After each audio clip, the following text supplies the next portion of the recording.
반갑습니다. 김유정 선생입니다. 자, 볼까요? 일단 저라는 사람에 대한 어떤 양력이고요. 여기 찐 대치동 20년 강사? 왜 찐이라는 말을 굳이 붙였는지 설명을 잠깐 드리자면요. 대치동에서 수업을 한 적이 있다가 아니고 대치동에서 시작을 해서 솔직히 지금 이번에 제가 여기 영통 2강에서 수업을 하기 전에는 한 10년 가까이를 사실 그 예전에 뭐 명인 동탐 분당 수업한 적은 있습니다만 사실 대치에서 계속 수업을 하고 있습니다. 솔직히 대치에서만 수업을 뭐 계속 해온 강사 이기 때문에 찐이라는 단어를 쓴 거고요. 대치가 뭐냐 이렇게 생각하실 수 있을 것 같은데 대치가 가지는 상징성은 치열함입니다. 치열함. 정말 무섭도록 치열합니다. 학생들도 무섭도록 치열하기 때문에 선생들도 그만큼 치열합니다. 그래서 대치동 바닥에서 살아남았다라는 것 자체가 치열함을 이겨냈다라고 저 생각을 하거든요. 그래서 저를 지금 어머니들한테 어필하려고 하는 게 아니라 그만큼 아이들이 치열하게 공부를 한다라는 걸 말씀을 드리고 싶은 겁니다. 개포고등학교 같은 8학군 내에서 개포고등학교가 됐어요. 그런데 또 굳이 이사를 주소지를 옮겨가지고 또 자사고 휘문으로 또 갑니다. 그죠? 그 얼마 되지도 않는데 휘문으로 또 가. 왜 갈까요? 치열하니까. 치열한 데서 버텨내면 수시를 노려가지고 뭐 대학을 가지 못하더라도 나중에 재수 정도 한 번 더 시켜가지고 내노라 하는 의대 같은 데 보낼 수 있을 거라고 생각을 하니까. 그래서 대치동은 치열함입니다. 그래서 치열함이 몸에 밴 사람이다라고 저는 강사로서 저를 설명하고 싶습니다.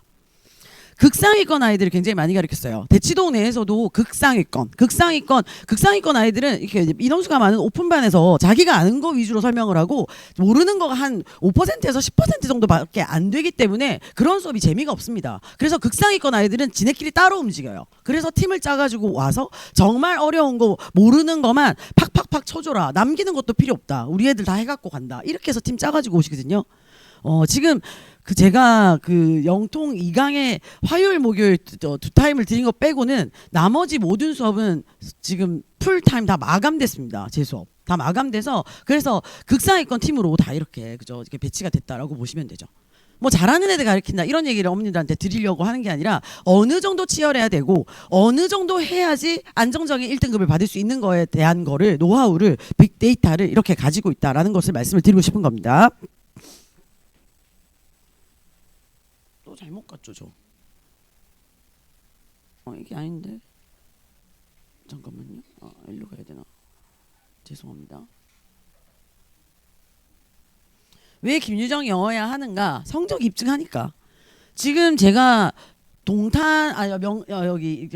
영통에서 수업을 3월달에 시작을 했거든요. 3월달에 시작을 해서 그 고1 내신반 하나를 맡아서 먼저 시작을 했었고요. 그리고 여름방학 때 중3 특강을 시작을 했다가 그 특강 듣는 아이들 중에서 제 수업을 계속 연결해서 듣고 싶다. 이렇게 해서 지금 2학기 때 반이 하나 생겨서 2개의 반을 운영하고 있습니다.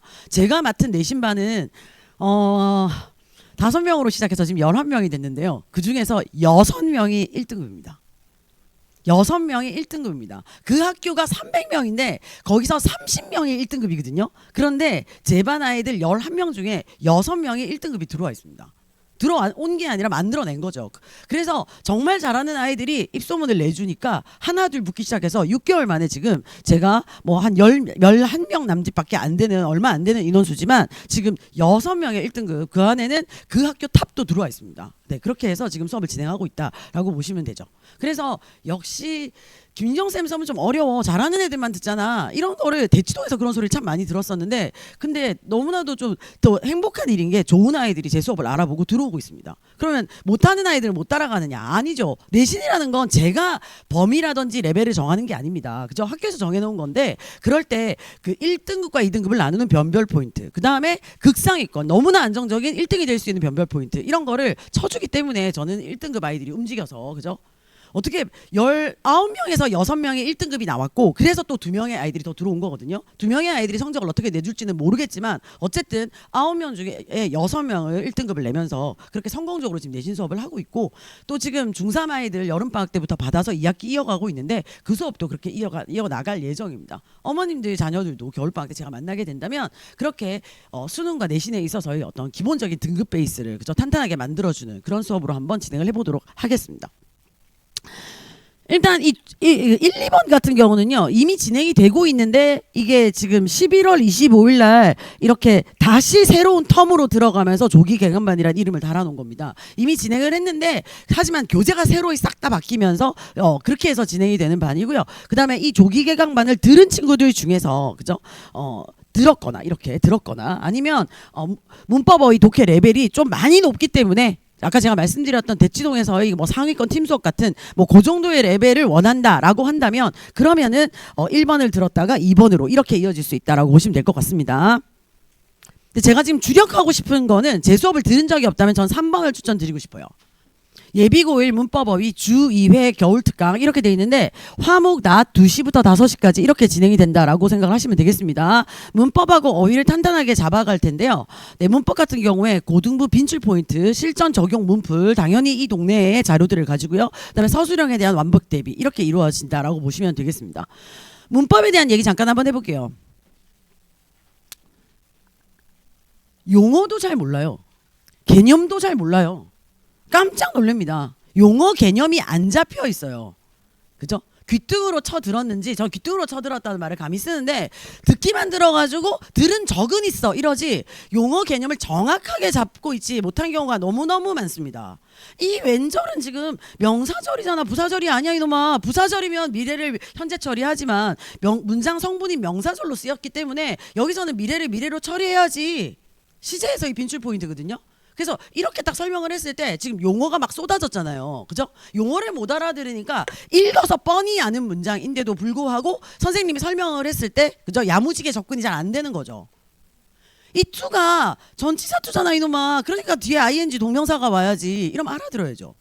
투 다음에는 동사 원형, 투부정사가 일반적으로 많이 쓰이지만 전치사 투 뒤에는 동명사가 옵니다. 전치사는 앞전자, 위치할 지자, 말씀산자 해서 명사 앞에 놓여서 명사가 문장 내에서 다양한 수식어가 형용사나 부사 같은 수식어가 되게 해주는 기능을 하는 놈이거든요. 그러니까 전치사 뒤에 명사를 써야 하지만 동사를 넣는다면 동사를 명사화한 동명사가 들어가야 된다 이렇게 되는 거죠. 이런 용어 하나도 야무지게 정리가 안 돼 있는 경우가 많아요. 그러니까 어학원식 독해 플루언시가 높다고 해가지고 반드시 내신에서 1등급을 안정적으로 받고 수능에서 1등급을 안정적으로 받는 건 아닙니다. 용어 개념부터 정리가 돼 있어야 되죠. 그래서 용어 개념을 다지는 걸 첫 번째 시간, 두 번째 시간 철저하게 할 거고요. 그렇게 해서 용어 개념이 좀 다져지면 그러면 고등부 빈출어법으로 이어간다라고 보시면 될 것 같습니다. 고등부 빈출어법? 중등어법이랑 고등부 어법이 다르죠. 아니 같은 영어인데 어떻게 문법이 다를 수가 있어? 이렇게 생각하실 수가 있는데 변별 포인트 자체가 아예 다릅니다. 자, 그냥 시중에 파는 모든 문법책을 펴볼까요? 펴보면 문장 성분부터 시작해서 오형식 뭐 블라블라 이렇게 이어가다가 맨 끝에 뭐가 나오죠? 맨 마지막 챕터가 뭡니까? 특수구문입니다. 맨 마지막 챕터가 특수구문입니다. 중등에서는 특수구문이 안 나와요. 그래서 중등에서 만약에 문법 특강을 보냈다 이러면 아이들이 특수구문을 별로 접한 적이 없을 겁니다. 근데 고등부에서는 특수하다 보니 특이하다 보니 특수구문이 정말 많이 나오거든요.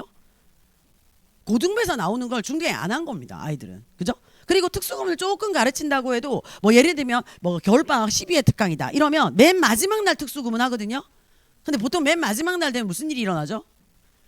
여행을 가죠. 그동안 못 보냈던 가족여행을 맨 마지막에 꼭 갑니다. 꼭 가죠. 그리고 또 빨리 개학하는 학교들이 있어요. 그죠? 그러면 내일이 개학이면 엄마들이 막 오늘은 쉬어라 이렇게 한단 말이지. 그죠? 여행 가고 쉬고 이리 빠지고 저리 빠지고. 그리고 맨 마지막 날 수업을 듣고 선생이 자료를 줘서 오늘 공부한 거 꼭 숙제해야 돼 이렇게 했는데 종강한 마당에 애들이 가져가서 숙제할까요? 안 합니다. 너무 잘 알죠. 그래서 특수구문 너무 많이 나오는데 중등에서는 가르쳤다 해도 잘 몰라요. 난리도 아닙니다. 1이즈대 강조구문 들어보셨을 텐데 이것도 특수구문 중 하나거든요. 중등에서 나오긴 해요. 그런데 고등부에서 뭐가 나오느냐? 1is that 사이에다가 not until 구문을 집어넣어서 강조하는 게 가장 많이 나오고 서술형으로 나옵니다. 그렇기 때문에 이게 출제에서의 포인트가 달라요. 투부정사를 가지고 간단하게 한번 설명을 드려볼까요? 중3 끝날 때까지 지금 우리 아이들 내신 곧 다 치르게 마지막 내신 곧 치르게 되죠. 한 18일부터 20일 뭐 요럴 때 치르게 되는데 마지막 내신까지 투부정사가 시험제 나와서 아이들을 골치 아프게 하고 있을 겁니다. 자, 투부정사는 동사에다가 투를 달아서 동사를 활용하는 거예요. 그죠? 동사에 to를 달거나 ing를 달거나 ed를 달거나 동사를 이렇게 형태 변화시켜서 동사를 우리 재활용해서 좀 이것저것 다른 기능으로 써볼까? 이게 준동사거든요. 그죠? 그런데 그 중에 하나인 투부정사를 갖고 잠깐 설명을 한번 드려보면요. 중등에서는 투부정사는 용법 묻는 것밖에 안 나옵니다. 이 투부정사가 그죠? 동사가 활용됐다는데 명사로 쓰인 거니 형용사로 쓰인 거니 부사로 쓰인 거니 그죠? 어느 걸로 쓰인 거니 그래서 교과서에 나와 있는 투부정사에 밑줄 그어놓고 이거랑 같은 용법인 거 골라봐. 이렇게 해서 용법 묻는 문제가 중1, 중2, 중3까지 계속 나오거든요. 고등부 올라가자마자 그렇게 3년을 내리 묻던 투부정사 용법이 한 개도 안 나온다는 겁니다. 그럼 뭐가 나오냐? 투부정사에 동사적 성격이 나옵니다. 아니 아까 제가 준동사 세 개 말씀드렸잖아요. 어머니들이 수업 들으실 거니까 좀 빨리 갈게요. 동사에다가 막 이렇게 뭐뭐뭐 이렇게 형태 변화 시켜갖고 동사를 딴 걸로 쓰겠다고 했잖아. 그래놓고 그지? 명형부라는 다른 품사로 쓰겠다고 해놓고 고등부에서 뭘 묻냐? 얘는 그래도 태생이 동사야. 그래서 태생이 동사기 때문에 어쩔 수 없이 동사적 성격을 버리지 못해서 동사가 하는 짓거리를 하려 그래. 동사는 앞에 이 동작을 누가 했냐라는 주어가 있죠. 동사는 능동이냐 수동이냐 태를 나타내죠. 동사는 또 뭘 합니까? 시제를 관장합니다. 그죠? 그래서 또 시제를 표현하려고 들죠. 이런 식으로 동사가 화려하게 막 변신을 해대기 시작하는 거죠. 투부정사만 그런가요? 아닙니다. 동명사 분사 다 똑같습니다. 그래서 고등부 내신에서 서술형을 작성하는 과정에 있어서 동사 원형 딱 던져준 다음에 이 투부정사 동명사 분사라는 준동사 세 개 중에 어느 거를 사용해서 어떻게 변화해가지고 답안 작성해야 될까? 이게 빈출 포인트거든요.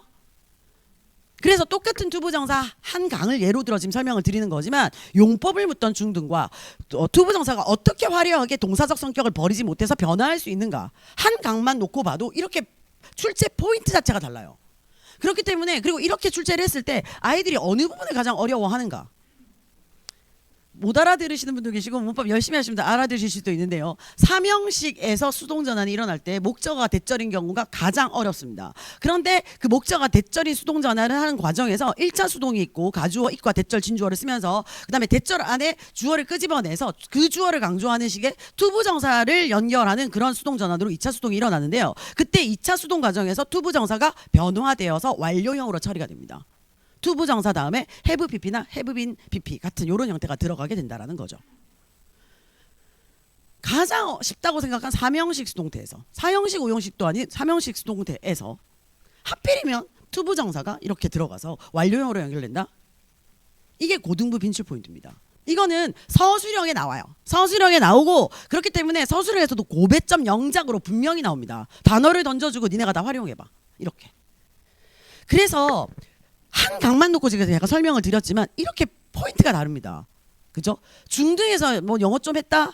어학원에서 저도 딸이 둘 있는데요. 제 새끼들 뭐 영유부터 시작해가지고 뭐 내노라 하는 어학원 다 보내고 해봤습니다. 그죠?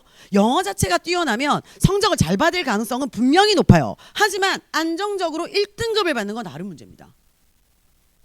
실력은 뛰어난데 점수를 연결시키지 못하는 경우가 반드시 있어요.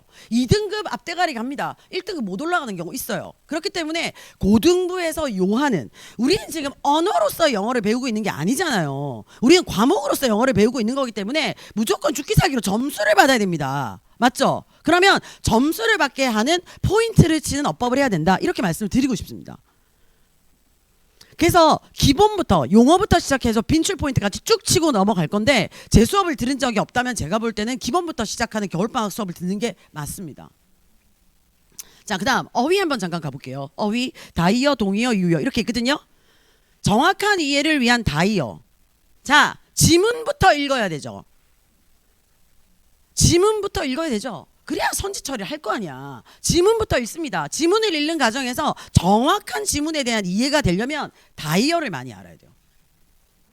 내가 알고 있는 뜻으로 해석이 안 된다고요. address 하면 뭐죠? 대답하지 마시죠. 주소라고 하시면 안 됩니다. 어드레스가 내신에서 아니 수능에서는 지문을 분석해 보면요 동사 자리에 쓰여 있어요. 어떤 것을 다루다, 처리하다, 해결하다, deal with나 cope with의 동사 자리에 들어가 있는 경우가 많아요. 주어 다음에 갑자기 you 해놓고 그 뒤에 you 어드레스가 아니라 you 하고 난 다음에 어드레스가 나오면 너 주소 이렇게 이 지랄을 합니다. 해서 엉망진창 산으로 가는 거지. account 하면 뭐죠? 계좌 이러시죠. 계좌밖에 몰라. 그죠? 근데 어카운트가 수능에서 31번 한 단어 빈칸에서 답이었던 적도 있었고요. 어카운트는 지금 제가 분석한 결과로는 지금까지 나왔던 역대급 모든 시험 다 분석해 본 결과 어카운트는 수능에서 11가지의 뜻으로 쓰였습니다. 뜻을 모르면 다의적인 단어를 정확하게 알고 있지 못하면 그러면요 절대 정확한 선지 처리가 그 지문 처리가 안 됩니다. 그 다이어 너무 중요하고요. 저는 수업 시간에 다이어를 한 80% 정도 어휘와 관련해서는 진행합니다. 그다음 그러면 이제 글을 읽었으면 어떻게 해야 되죠? 우린 글만 읽자고 글을 읽는 게 아니잖아. 그죠? 그럼 우리는 밑에 선지 처리를 해서 점수를 연결해야 되는데 선지 처리하는 과정에서 동의어가 등장합니다. 위 지문에서 나왔던 단어를 아주 친절하게 그대로 키워드 그대로 줄까요? 당연히 안 주지. 단어를 동의어로 바꾸겠죠. 그죠? 그렇기 때문에 동의어 부분이 처리가 돼야 된다. 됐을까요? 그 다음 맨 마지막 내신 어휘 문제에서 자주 다루어지는 유의어입니다. 형태가 아주 특이하게 이렇게 변화되어 가지고 품사 변형을 하는 경우들이 있어요. 그죠? 아니면 철자가 헷갈린다던가 이런 것들. 그래서 그런 유의어들 이런 데서 한 단어 때문에 헷갈립니다. 컴플먼트인지 컴플리먼트인지 이렇게 헷갈리거든요. 이런 거 굉장히 중요하다고 보시면 됩니다. 자, 단어 수업과 관련해 가지고는 돌발 퀴즈, 네, 돌발 퀴즈를 뒤에 봅니다. 그죠? 수업 시간에 했던 것을 돌발적으로 이렇게 볼 수가 있습니다. 4번 같은 경우는요. 보시다시피 얼리버드 숙제 없는 이 숙제 없는 정말 중요하죠. 숙제 없는 여기서 해결하고 가야 돼. 여기서 해결하고 가야 되죠. 그죠? 그래서 숙제 없는 어휘 특강을 합니다. 제가 강조했던 더 3번 수업을 들으시면 제일 사실 좋고요. 저하고 손발을 맞췄거나 아주 레벨이 높지 않으면 네. 그런데 4번 같은 경우는 제 수업에서 일단 어휘를 일부 진행을 합니다만 어휘가 많이 약하기 때문에 좀 더 추가적으로 했으면 좋겠다라고 한다던가 그죠? 아니면 요 시간대에 숙제 없이 와서 그죠? 이렇게 좀 빠르게 고3 수능 연계 속 고3 영어를 미리 하겠다는 겁니다. 고3 수능 연계 교재라는 건요. 네, 고3들이 해마다 EBS가 발간해서 수능하고 연계해서 출제되어지는 교재들을 말하는 건데요. 완전 고3용 교재입니다. 그 해마다 매년 책이 바뀌어요. 그죠? 그런데 그 안에 들어있는 중요한 단어를 EBS 측에서 1800개를 해마다 뽑습니다. 그래서 그 1800개를 이렇게 10회에 나눠서 180개씩 이렇게 진행을 한다라고 보시면 될 것 같습니다. 그 자리에서 듣고 그 자리에서 이해가 갈 수 있게 그렇게 수업 진행이 된다라고 보시면 되죠. 논리적으로 아이들이 설명을 들으면 그 자리에서 단어에 대한 그림이 그려져요. 그림이 그려집니다. 그래서 그림을 그려주는 디파짓이란 일만 할게요. 디파짓이란 단어는 쌓는 겁니다. 그죠? 그러면 쌓는다거든요. 그러면 은행에다 쌓아놓으면 뭐죠? 예금 적금이죠. 그죠? 그다음에 집주인한테 갖다 놓고 꺼내지도 못하고 쌓아놓으면 뭐죠? 보증금이죠. 그런데 지질에서 디파짓을 만약에 쓴다라고 하면 쌓는 거잖아요. 그럼 뭘까요? 퇴적이죠. 퇴적돼가지고 그죠 석유나 석탄 같은 것들 뭐죠 매장층이라고 하죠. 그게 디파짓입니다. 이런 식으로 쌓이는 것에 대한 느낌으로 전혀 다른 뜻인 것 같지만 이렇게 연결성이 있는 거죠. 이런 식으로 단어 설명을 해서 아이들이 수업 내에 많은 것을 받아갈 수 있도록 그렇게 진행하는 어휘 수업이다라고 보시면 되겠습니다. 교재에서 보시면 될 것 같고요. 이렇게 4개의 수업인데 이미 진행하고 있고 심화로 연결되는 반이고요. 그다음에 제가 강조하는 처음 듣는 수업이면 3번. 그죠? 그다음에 어휘를 좀 더 챙겨가고 싶다라고 하면 4번. 이렇게 그죠? 수강 신청을 하면 좋을 것 같습니다. 여기까지 할게요.